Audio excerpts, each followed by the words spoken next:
Ito po ang DWPM, Radyo sa Istrenta, nagseserbisyo at nagbabalita para sa mamamayan.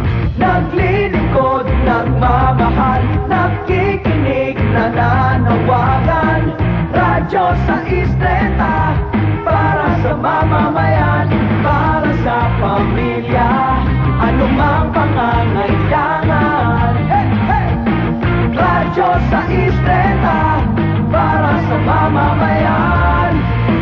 Radyo sa Istrenta, Radyo sa Istrenta, ito ang himpilan para sa mamamayan. Radyo sa Istrenta.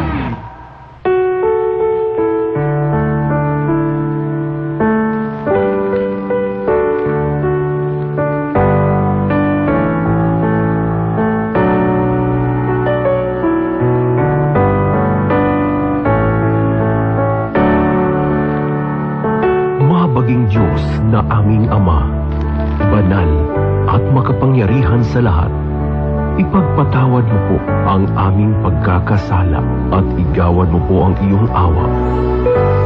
Minsan pa sa gabing ito, labis ang aming kagalakan at pagpapasalamat sa iyo sapagkat ipinagtagumpay mo ang araw na ito. Salamat sa mga taong inihalal mo upang makamit ang ikabubuti ng aming bayan. Salamat sa mga taong kasama namin sa tahanan upang mapanatili ang aming kagalakan.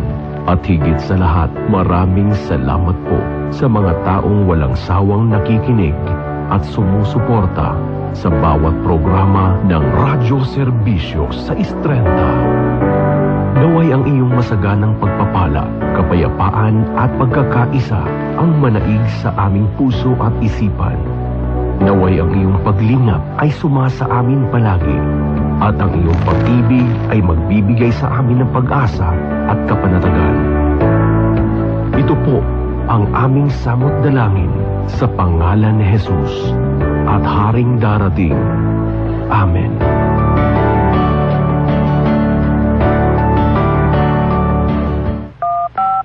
Ito ang DWPM Radyo sa Istrenta. Isang komersyal na himpilan ng radyo na pinangangasiwaan ng Philippine Collective Media Corporation at pinahihintulutang sumahimpapawid ng National Telecommunications Commission sa 630 kHz bilang BSD-0235-2023 na may bisa hanggang Agosto ng kasalukuyang taon. DWPM Radyo sa Istrenta ay sumasailalim sa paggabay ng mga electronics engineers. Engineer John Achiles Dena, ECE license number 41724. Engineer James Rodney Santiago with BECE license number 0000684. Engineer Randy Hortaleza.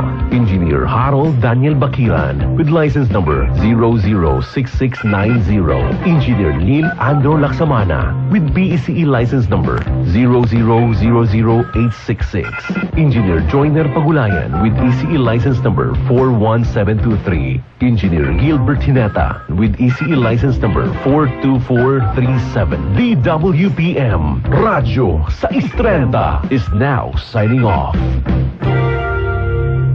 Mga kababayan, ang pambansang awit ng Pilipinas.